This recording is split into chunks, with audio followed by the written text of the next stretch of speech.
გამოძრავდა. სადა აბა? აუ, რა გაყვირებთ? თევზის უნახავები. უით რო განგაში ყოფილა. აუ, რა მუღამს უჭერთ აქ უაზრეიჯდა მას. მეც ვერ დავომუღამე. ჯდომა ხო არა, მარტო კარგი ხედი, სუფთა ჰაერი, სიმშვიდე. ხო, სიმშვიდე, რელაქსი რა.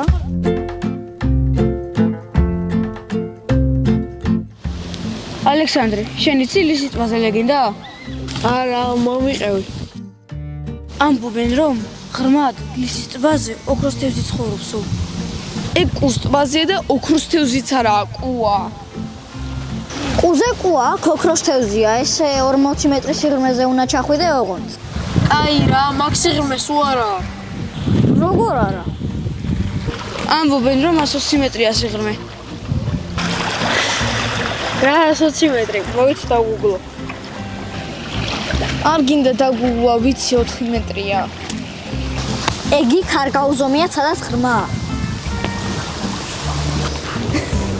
აი რა ნუ გოდიალობთ. მოიცა დამქაჩა. მოკაჩე არ გაუშვა. პირველ თევზიც მოდის. ძალიან ძლიერია, ვერ გოჩო. დამეხმარე.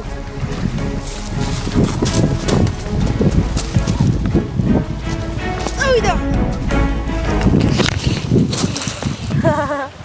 ესე თევზაობა უკვე მომწონს. არაფერი არ იყო, ხო? ძალიან სასაცილო. ჩემი ნდობაც დაკარგი, როგორც მე თევზი.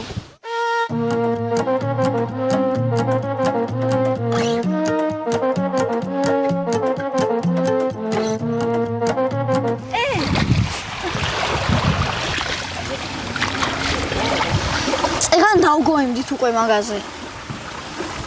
არა, მოკაჩა მართლა. ხო, აბარა. აი, ხო ხედავთ. კი, მართლა რაღაც არის, გამოწია ემილი.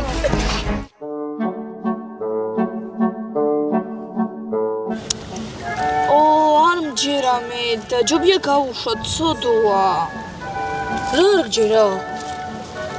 რა და ზღაპრებია? ზღაპრებშიც არის ხოლმე სიმართლე. ბუყბუყებს გონი იხჩობა. არა, ეგ ჩემი მუცელია, ცოტათი მომშვიდა და წამო, აქ ვიქნება რამე გემრიელობები, მეც მომშივდა. მოიცა, სურვილი უნდა უთხრა ჯერ. სერიოზულად ამბო. რა სურვილი? 2 წლისები ხო არ ხართ? თქვენთვის გადმომიბარებია სურვილები. ეგრე არ მუშაობს, ვინც იჭერს, მხოლოდ იმას აქვს სურვილის უფლება. აი, მე მინდა რომ დაჩიმ და ლაზარემ თავი დამანებონ, გაქნენ და მე და ალექსანდრემ ჭამოთ მშვიდად.